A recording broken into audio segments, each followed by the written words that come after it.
Hi everyone, today we're gonna continue reading The Secret Garden. Chapter 4. Martha.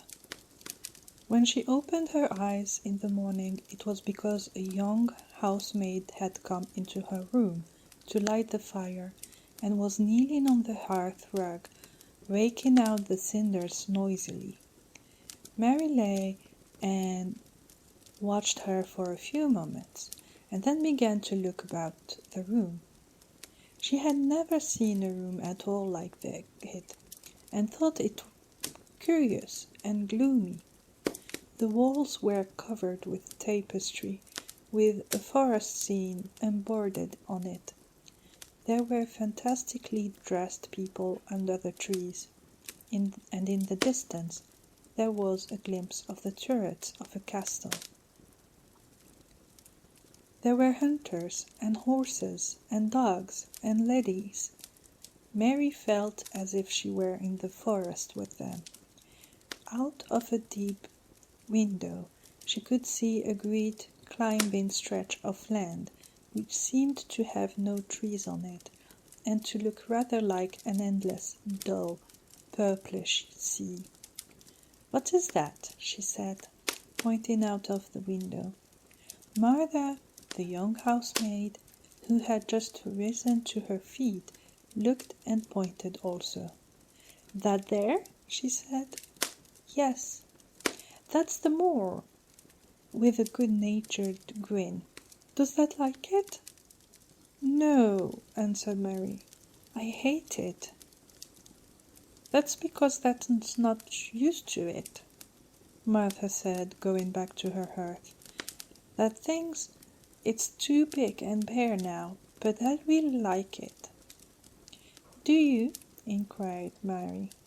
"Aye, that I do," answered Martha, cheerfully polishing away at the grate. "I just love it. It's not bare. It's covered with growing things as smells sweet. It's fair lovely in spring and summer when the gorse and broom and heathers in flowers. It smells of honey, and there's such a lot of fresh air, and the sky looks so high, and the bees and skylarks make such a nice noise humming and singing.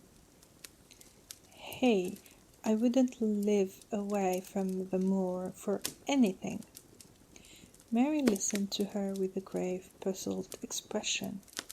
The native servants she had been used to in India were not in the least like this. They were obsequious and servile, and did not presume to talk to their masters as if they were their equals. They made salams and called them protector of the poor, and names of that sort. Indian servants were commanded to do things, not asked. It was not the custom to say please and thank you, and Mary had always slapped her ayah in the face when she was angry. She wondered a little what this girl would do if one slapped her in the face. She was a round, rosy, good-natured looking creature, but she had a sturdy way which made Mistress Mary wonder if she might not even slap back, if the person who slapped her was only a little girl. "You are a strange servant," she said from her pillows, rather haughtily. Martha sat up on her heels, with her blacking brush in her hand, and laughed, without seeming to the least out of temper. "Eh, I know that," she said. "If there was a grand missus at Misselthwaite, I should never have been even one of the under housemaids. I might have been let to be scullery maid, but I'd never have been let upstairs. I'm too common, and I talk too much Yorkshire. But this is a funny house for all it's so grand. Seems like there's neither master nor mistress, except Mr. Pitcher and Mrs. Medlock. Mr. Craven, he won't be troubled about anything when he's here, and he's nearly always away. Mrs. Medlock gave me the place out of kindness. She told me she could never have done it if Misselthwaite had been like other big houses. Are you going to be my servant? Mary asked, still in her imperious little Indian way. Martha began to rub her grate again. I'm Mrs. Medlock's servant, she said stoutly, and she's Mr. Craven's, but I'm to do the housemaid's work up here and wait on you a bit, but you won't need much waiting on. Who is going to dress me? Demanded Mary. Martha sat up on her heels again and stared. She spoke in broad Yorkshire in her amazement. Canada dress, they said? She said. What do you mean? I don't understand your language, said Mary. Hey, I forgot, Martha said. Mrs. Medlock told me I'd have to be careful or you wouldn't know what I was saying. I mean, can't you put on your own clothes? No, answered Mary quite indignantly. I never did in my life. My ayah dressed me, of course. Well, said Martha, evidently not in the least aware that she was impudent, it's time that should learn. That cannot begin younger. It will do thee good to wait on they send a bit. My mother always said she couldn't see why my grandpeople's children didn't turn out fair fools. What with nurses and being washed and dressed and took out to walk as if they were as puppies. It is different in India, said Mistress Mary disdainfully. She could scarcely stand this, but Martha was not at all crushed. Hey, I can see it's different, she answered almost apathetically. I dare say it's because there's such a lot of blacks there instead of respectable white people. When I heard you was coming from India, I thought you was a black too. Mary sat up in bed, furious. What? She said. What? You thought I was a native? You daughter of a pig. Martha stared and looked hot. Who are you calling names? She said. You needn't be so vexed. That's not the way for a young lady to talk. I've nothing against the blacks. When you read about them in tracts, they are always very religious. You always read as a black man and a brother. I've never seen a black, and I was fair pleased to think I was going to see one close. When I come in to light your fire this morning, I crept up to your bed and pulled the cover back carefully to look at you. And there you was, disappointedly. No more black than me, for all you're so yeller. Mary did not even try to control her rage and humiliation. You thought I was a native. You dared. You don't know anything about natives. They are not people. They are servants who must salam to you. You know nothing about India. You know nothing about anything. She was in such a rage and felt so helpless before the girl's simple stare. And somehow she suddenly felt so horribly lonely and far away from everything she understood and which understood her, that she threw herself face downward on the pillows and burst into passionate sobbing. She sobbed so unrestrainedly that good-natured Yorkshire Martha was a little frightened and quite sorry for her. She went to the bed and bent over her. Hey, you mustn't cry like that, she begged. You mustn't for sure. I didn't know you'd be vexed. I don't know anything about anything. Just like you said. I beg your pardon, miss. Do stop crying. There was something comforting and really friendly in her queer Yorkshire speech and sturdy way which had a good effect on Mary. She gradually ceased crying and became quiet. Martha looked relieved. It's time for thee to get up now, she said. Mrs. Medlock said I was to carry their breakfast and tea and dinner into their room next to this. It's been made into a nursery for thee. I'll help thee on with thy clothes, if that's real get out of bed. If the buttons are at the back, they cannot button them up themselves. When Mary at last decided to get up, the clothes Martha took from the wardrobe were not the ones she had worn when she arrived the night before with Mrs. Medlock. "Those are not mine," she said. "Mine are plaid." She looked the thick white wool coat and dress over, and added with cool approval, "Those are nicer than mine." "These are the ones that must put on," Martha answered. "Mr. Craven ordered Mrs. Medlock to get them in London. He said, 'I won't have a child dressed in black wandering about like a lost soul,' he said. 'It'd make the place sadder than it is. Put color on her.' Mother, she said she knew what he meant. Mother always knows what her body means. She doesn't hold with black herself." "I hate black things," said Mary.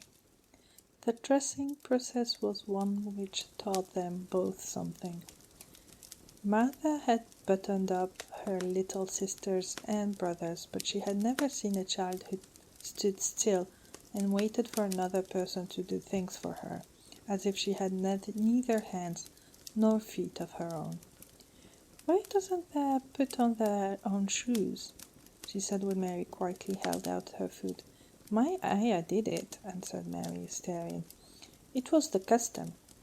She said that very often. It was the custom. The native servants were always saying it. If one told them to do a thing their ancestors had not done for 1,000 years, they gazed at one mildly and said, "It is not the custom." And one knew that was the end of the matter. It had not been the custom that Mistress Mary should do anything but stand and allow herself to be dressed like a doll, but before she was ready for breakfast, she began to suspect that her life at Misselthwaite Manor would end by teaching her a number of things quite new to her, things such as putting on her own shoes and stockings, and picking up things she let fall. If Martha had been a well-trained fine young lady's maid, she would have been more subservient and respectful, and would have known that it was her business to brush hair and button boots and pick things up and lay them away. She was, however, only an untrained Yorkshire rustic who had been brought up in a moorland cottage with a swarm of little brothers and sisters, who had never dreamed of doing anything but waiting on themselves and on the younger ones who were either babies in arms or just learning to totter about and tumble over things. If Mary Lennox had been a child who was ready to be amused, she would perhaps have laughed at Martha's readiness to talk. But Mary only listened to her coldly and wondered at her freedom of manner. At first she was not at all interested, but gradually, as the girl rattled on in her good-tempered homely way, Mary began to notice what she was saying. "Hey, you should see 'em all," she said. "There's 12 of us, and my father only gets 16 shillings a week. I can tell you my mother's put to it to get porridge for 'em all.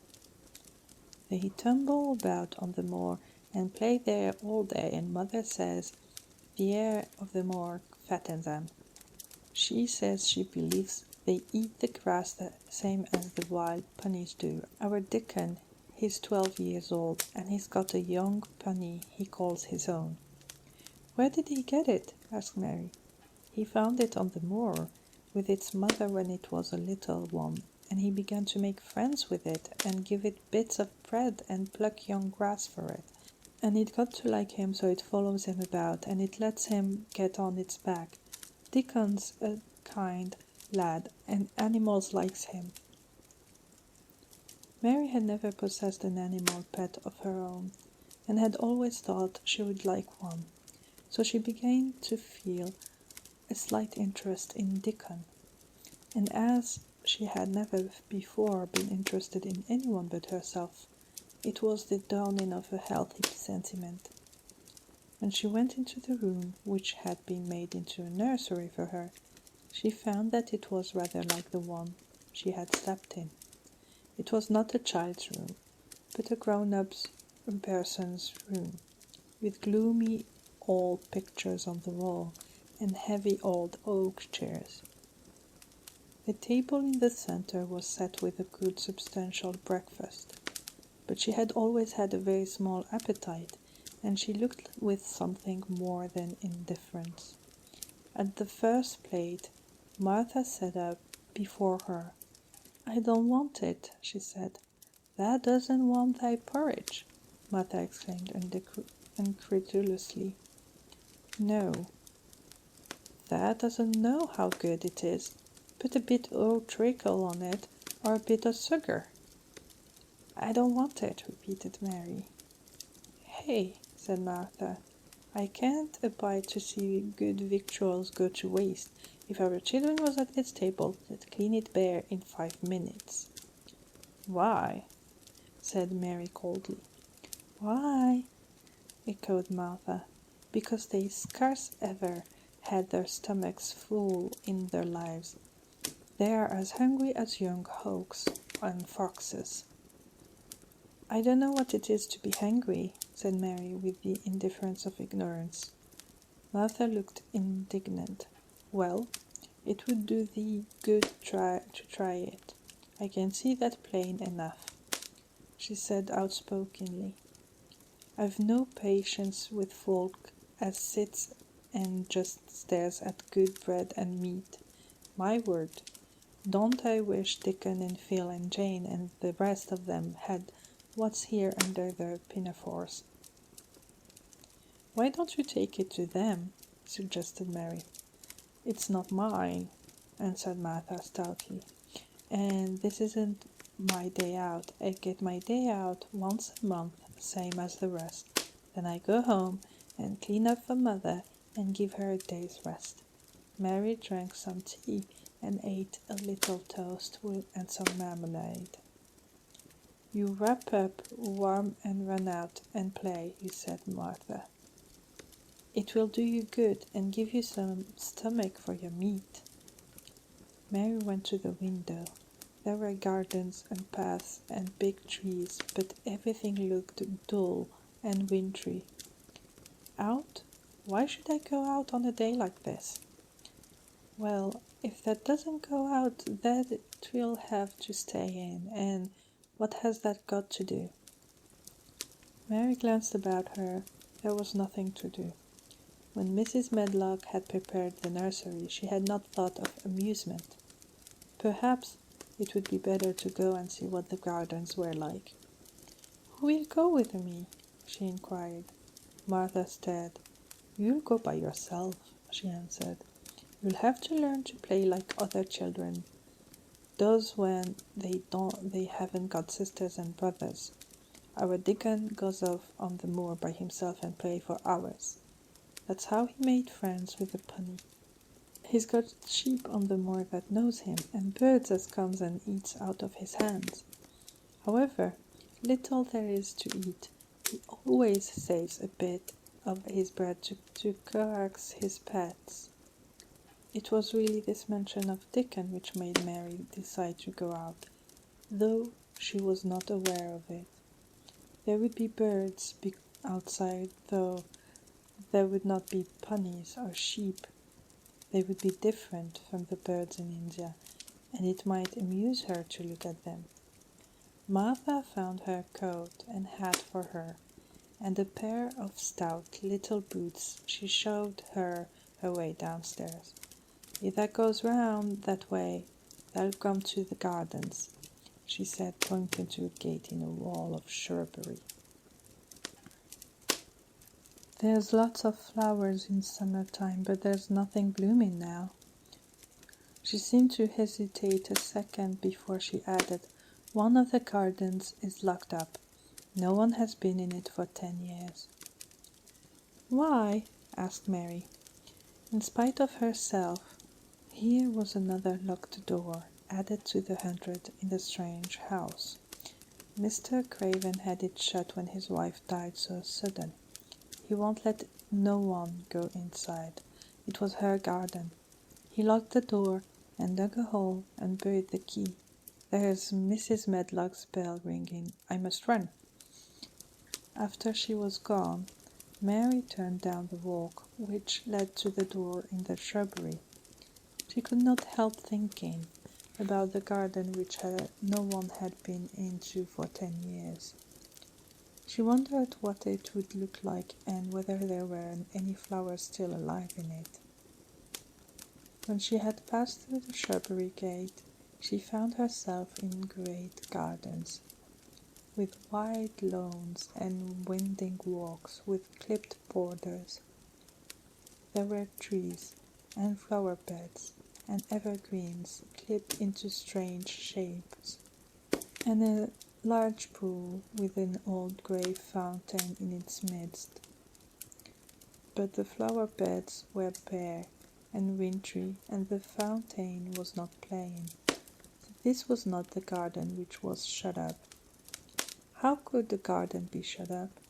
You could always walk into a garden. She was just thinking this when she saw that at the end of the path she was following there seemed to be a long wall, with ivy growing over it. She was not familiar enough with England to know that she was coming upon the kitchen gardens, where the vegetables and fruit were growing. She went toward the wall and found that there was a green door in the ivy and that it stood open. This was not the closed garden, evidently, and she could go into it. She went through the door and found that it was a garden with walls all around it, and that it was only one of several walled gardens which seemed to open into one another. She saw another open green door, revealing bushes and pathways between beds containing winter vegetables. Fruit trees were trained flat against the wall, and over some of the beds there were glass frames. The place was bare and ugly enough, Mary thought, as she stood and stared about her. It might be nicer in summer when things were green, but there was nothing pretty about it now. Presently, an old man with a spade over his shoulder walked through the door leading from the second garden.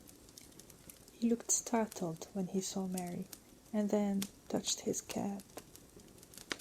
He had a surly old face, and did not seem at all pleased to see her.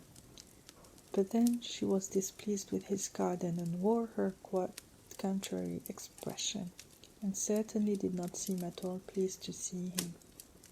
"What is this place?" she asked. "One of the kitchen gardens," he answered.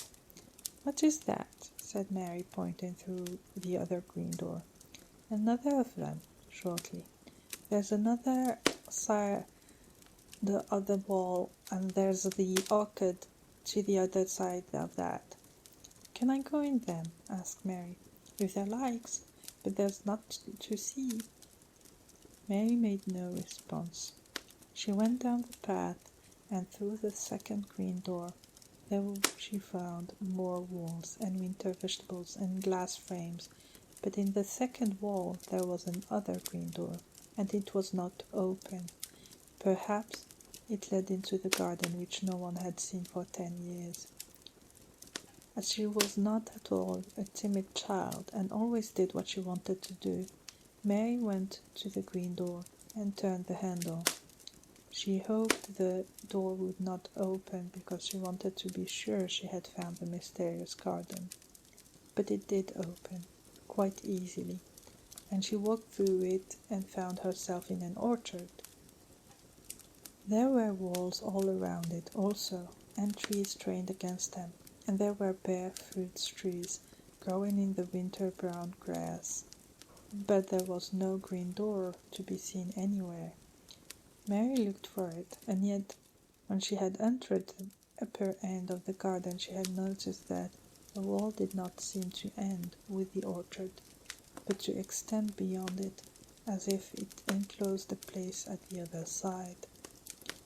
She could see the tops of trees above the wall, and when she stood still, she saw a bird with a bright red breast sitting on the topmost branch of one of them, and suddenly he burst into his winter song, almost as if he had caught sight of her and was calling to her. She stopped and listened to him, and somehow his cheerful, friendly little whistle gave her a pleased feeling. Even a disagreeable little girl may be lonely, and the big closed house and big bare moor and big bare gardens had made this one feel as if there was no one left in the world but herself. If she had been an affectionate child, who had been used to being loved, she would have broken her heart. But even though she was Mistress Mary quite contrary, she was desolate, and the bright-breasted little bird brought a look into her sour little face which was almost a smile. She listened to him until he flew away. He was not like an Indian bird, and she liked him, and wondered if she should ever see him again.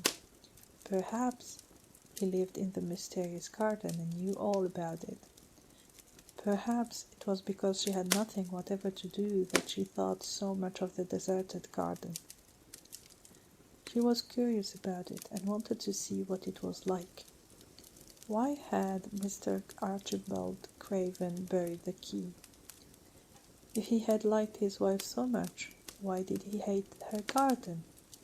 She wondered if she should ever see him, but she knew that if she did, she should not like him, and he would not like her, and that she should only stand and stare at him and say nothing, though she should be wanting dreadfully to ask him why he had done such a queer thing.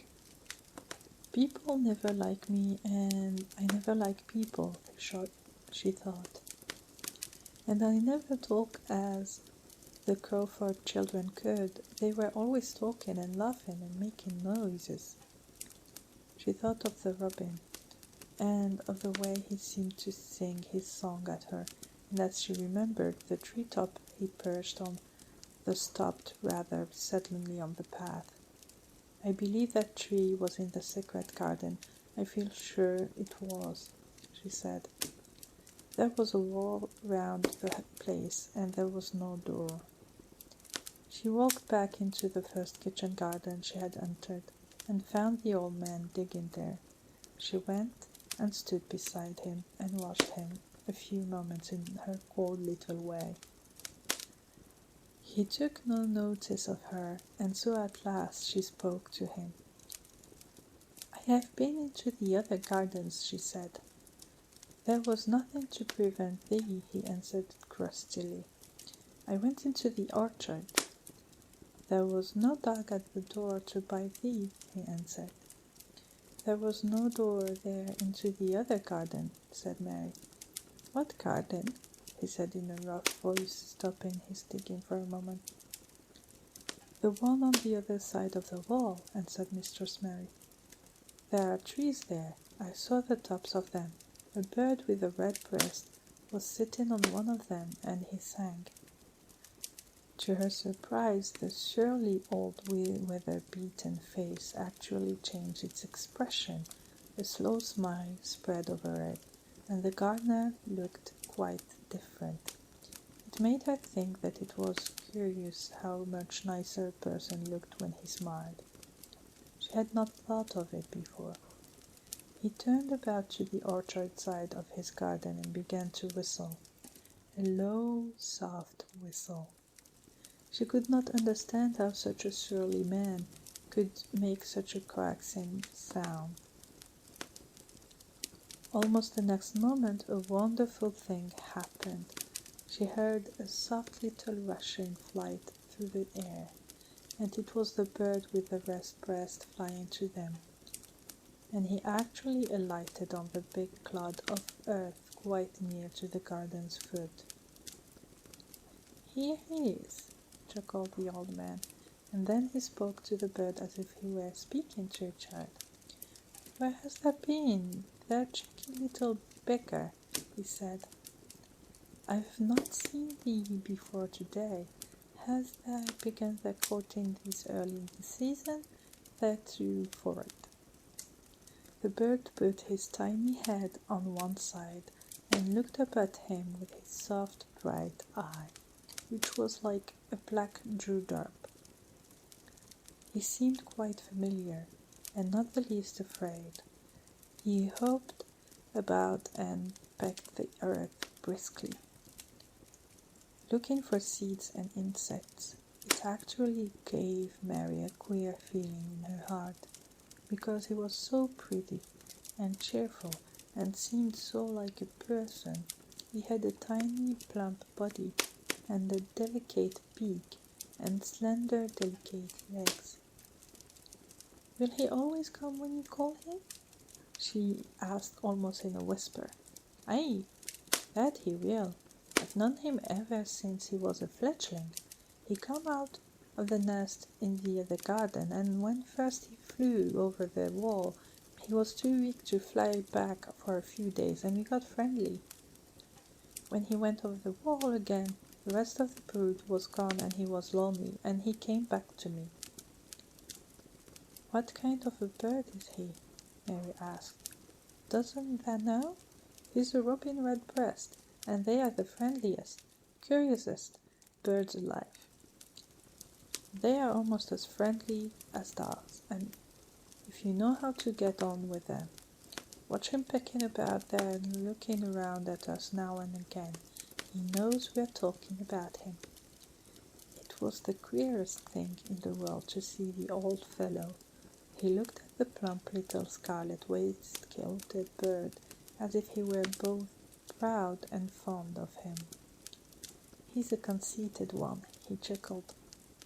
"He likes to hear folk talk about him, and curious, bless me, there never was his like for curiosity and meddling.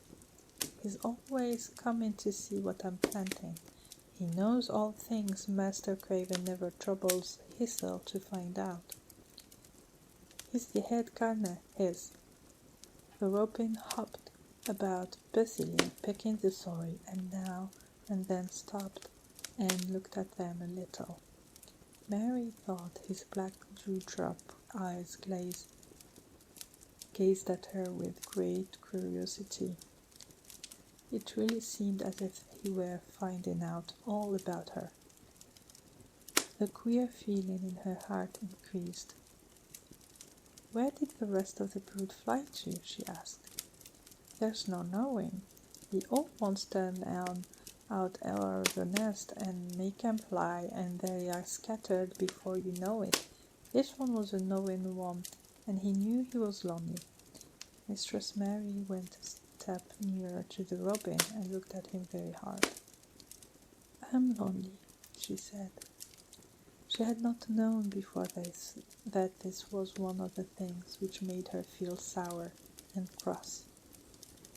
She seemed to find it out when the robin looked at her and she looked at the robin. The old gardener pushed his cap back on his bald head and stared at her a minute. "Art thou the little wench from India?" he asked. Mary nodded. "Then no wonder that's lonely. Let it be lonelier before that's done," he said. He began to dig again, driving his spade deep into the rich black garden soil, while the robin hopped about, very busily employed. "What is your name?" Mary inquired. He stood up to answer her. "Ben Weatherstaff," he answered, and then he added with a surly chuckle, "I'm lonely myself, except when he's with me." And he jerked his thumb toward the robin. "He's the only friend I've got." "I have no friends at all," said Mary. "I never had. My ayah didn't like me, and I never played with anyone."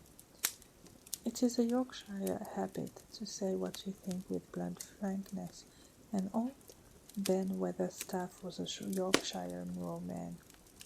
"Then and me are a good bit alike," he said. "We was wove out of the same cloth. We're neither of us good looking, and we're both of us as sour as we look. We've got the same nasty tempers, both of us. I'll warrant. This was plain speaking, and Mary Lennox had never heard the truth about herself in her life. Native servants always salaamed and submitted to you whatever you did. She had never thought about her looks, but she wondered if she was as unattractive as Ben Weatherstaff, and she also wondered if she looked as sour as he had looked before the robin came. She actually began to wonder also if she was nasty-tempered. She felt uncomfortable. Suddenly, clear rippling little sound broke out near her, and she turned around. She was standing a few feet from a young apple tree, and the robin had flown on to one of its branches and had burst out into a scrap of a song. Ben Weatherstaff laughed outright. "What did he do that for?" asked Mary. "He's made up his mind to make friends with thee," replied Ben. "Dang me if he hasn't took a fancy to thee." "To me?" said Mary, and she moved toward the little tree softly and looked up. "Would you make friends with me?" she said to the robin, just as if she was speaking to a person. "Would you?" And she did not say it either in her hard little voice or in her imperious Indian voice, but in a tone so soft and eager and coaxing that Ben Weatherstaff was as surprised as she had been when she heard him whistle.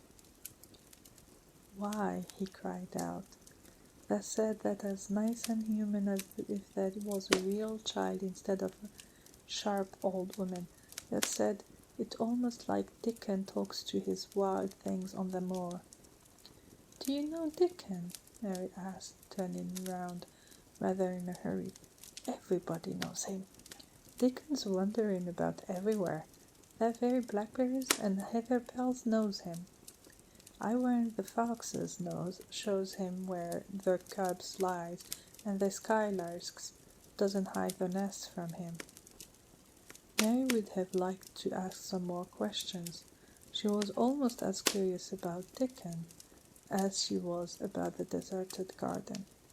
But just that moment, the robin who had ended his song gave a little shake of his wings, spread them, and flew away. He had made his visit and had other things to do. "He has flown over the wall," Mary cried out, watching him. "He has flown into the orchard. He has flown across the other wall, into the garden where there is no door." "He lives there," said old Ben. "He came out of the egg there. If he's courting, he's making up to some young madam of a robin that lives among the old rose trees there." "Rose trees?" said Mary. "Are there rose trees?" Ben Weatherstaff took up his spade again and began to dig. "There was 10 years ago," he mumbled. "I should like to see them," said Mary. "Where is the green door? There must be a door somewhere." Ben drove his spade deep and looked as uncompanionable as he had looked when she first saw him. "There was 10 years ago, but there isn't now," he said. "No door?" cried Mary. "There must be." "None, as anyone can find, and none as in anyone's business. Don't you be a meddlesome wench and poke your nose where it's not supposed to go. Here, I must go on with my work. Get you gone and play you. I've no more time." And he actually stopped digging, threw his spade over his shoulder, and walked off without even glancing at her or saying goodbye. Chapter 5. The Cry in the Corridor. At first, each day which passed by for Mary Lennox was exactly like the others. Every morning she awoke in her tapestried room and found Mother kneeling upon the hearth building her fire. Every morning she ate her breakfast in the nursery, which had nothing amusing in it. And after each breakfast she gazed out of the window across to the huge moor which seemed to spread out on all sides, and climb up to the sky. And after she had stared for a while, she realized that if she did not go out, she would have to stay in and do nothing. And so she went out. She did not know that this was the best thing she could have done, and she did not know that when she began to walk quickly, or even ran along the path and down the avenue, she was stirring her slow blood and making herself stronger by fighting with the wind which swept down from the moor. She ran only to make herself warm, and she hated the wind which rushed at her face and roared and held her back as if it were some giant she could not see. But the big breath of rough, fresh air blown over the heather filled her lungs with something which was good for her whole thin body, and whipped some red color into her cheeks, and brightened her dull eyes when she did not know anything about it. But after a few days spent almost entirely out of doors, she awakened one morning knowing what it was to be hungry. And when she sat down to her breakfast, she did not glance disdainfully at her porridge and push it away, but took up her spoon and began to eat it, and went on eating it until her bowl was empty. "I got on well enough with that this morning, didn't I?" said Martha. "It tastes nice today," said Mary, feeling a little surprised herself. "It's the air of the moor that's giving thee stomach for the victuals," answered Martha. "It's lucky for thee that thou's got victuals as well as appetite. There's been 12 in our cottage as had this stomach and nothing to put in it. You go on playing you out of doors every day and you'll get some flesh on your bones, and you won't be so yellow." "I don't play," said Mary. "I have nothing to play with." "Nothing to play with!" exclaimed Martha. "Our children plays with sticks and stones. They just run about and shout and looks at things." Mary did not shout, but she looked at things. There was nothing else to do. She walked round and round the gardens, and wandered about the paths in the park. Sometimes she looked for Ben Weatherstaff, but though several times she saw him at work, he was too busy to look at her, or was too surly. Once when she was walking toward him, he picked up his spade and turned away as if he did it on purpose. One place she went to oftener than to any other. It was the long walk outside the gardens with the walls around them. There were bare flower beds on either side of it. Against the walls ivy grew thickly. There was one part of the wall where the creeping dark green leaves were more bushy than elsewhere. It seemed as if for a long time that part had been neglected. The rest of it had been clipped and made to look neat, but at this lower end of the walk it had not been trimmed at all. A few days after she had talked to Ben Weatherstaff, Mary stopped to notice this and wonder why it was so. She had just paused and was looking up at a long spray of ivy swinging in the wind, when she saw a glint of scarlet and heard a brilliant chirp, and there on top of the wall perched Ben Weatherstaff's robin redbreast, tilting forward to look at her with his small head on one side. "Oh!"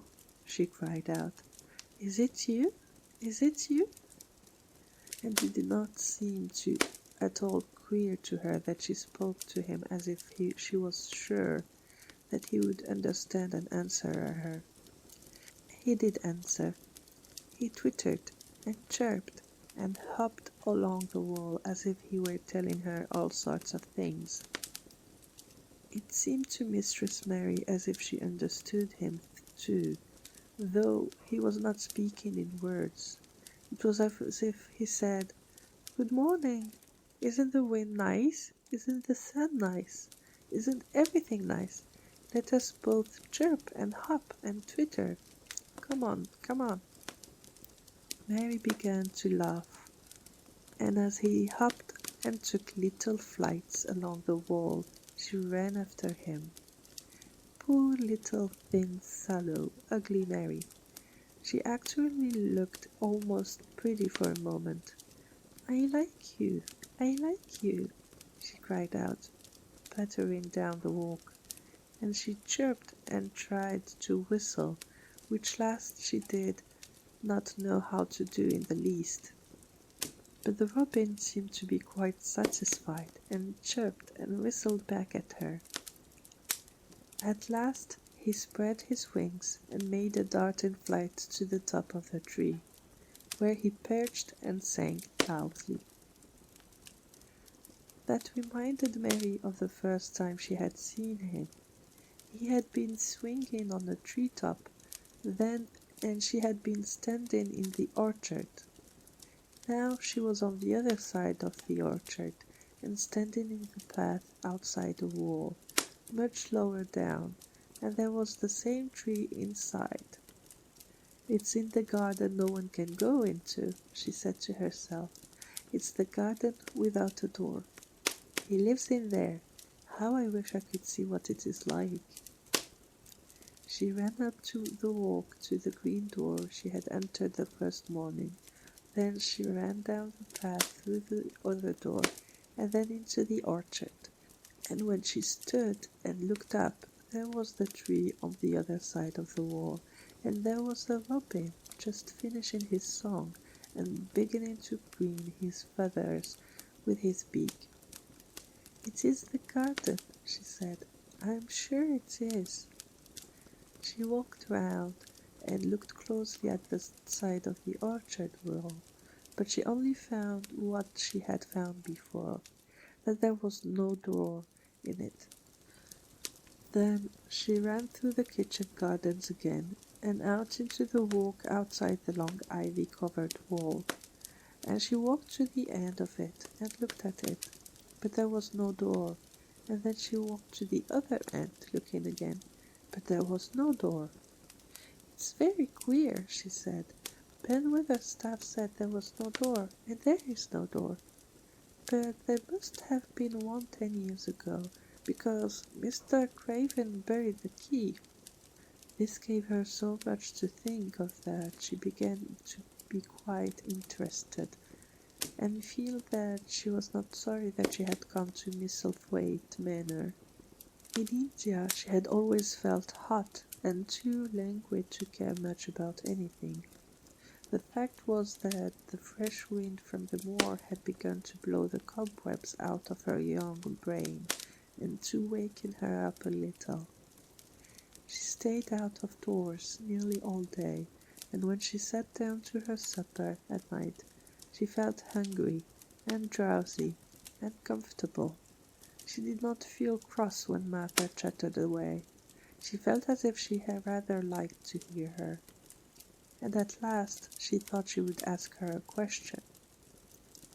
She asked it after she had finished her supper and had sat down on the hearth rug before the fire. "Why did Mr. Craven hate the garden?" she said.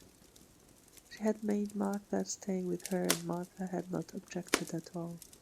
She was very young and used to a crowded cottage full of brothers and sisters, and she found it dull in the great servants' hall downstairs, where the footmen and upper housemaids made fun of her Yorkshire speech, and looked upon her as a common little thing, and sat and whispered among themselves.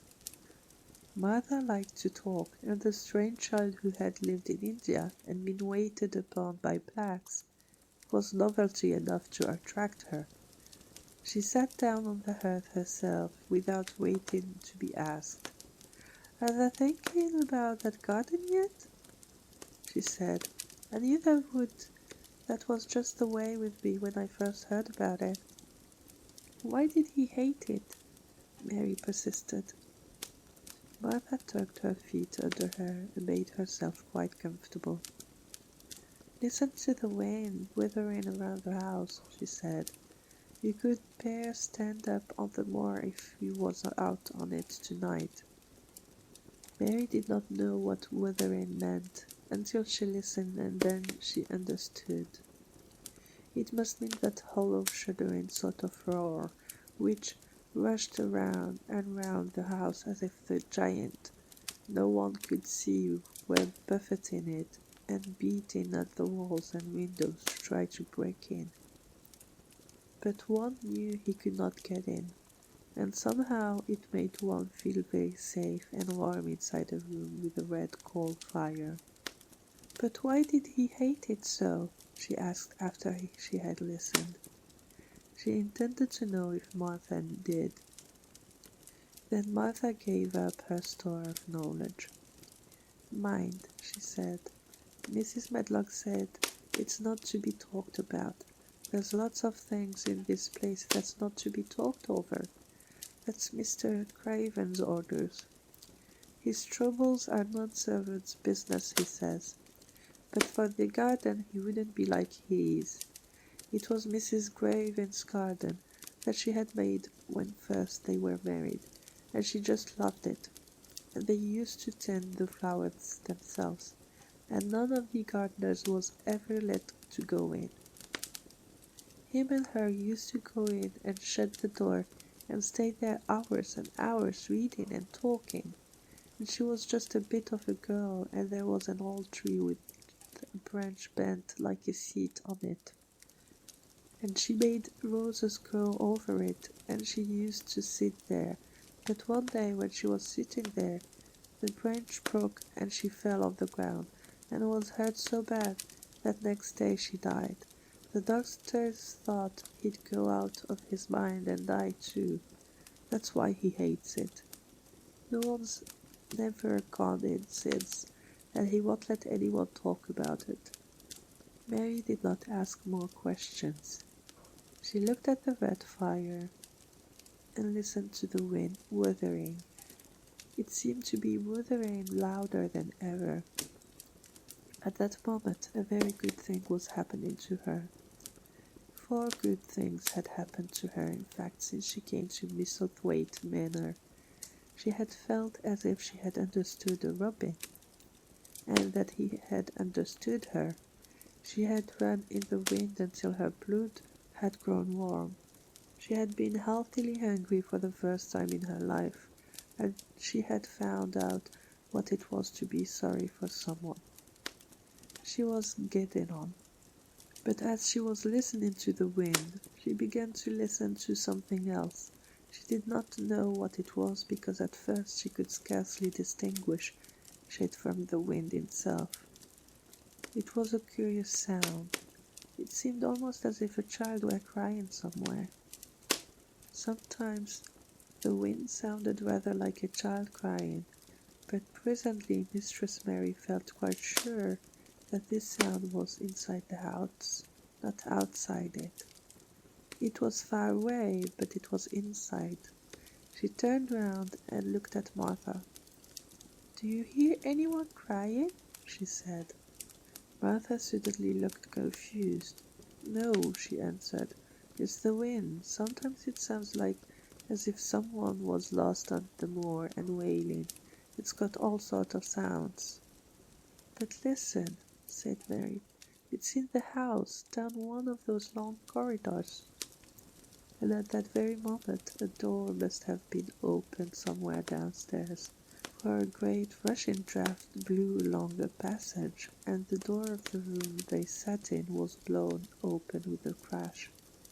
And as they both jumped to their feet, the light was blown out, and the crying sound was swept down the far corridor so that it was to be heard more plainly than ever. "There," said Mary, "I told you so. It is someone crying, and it isn't a grown-up person." Martha ran and shut the door and turned the key.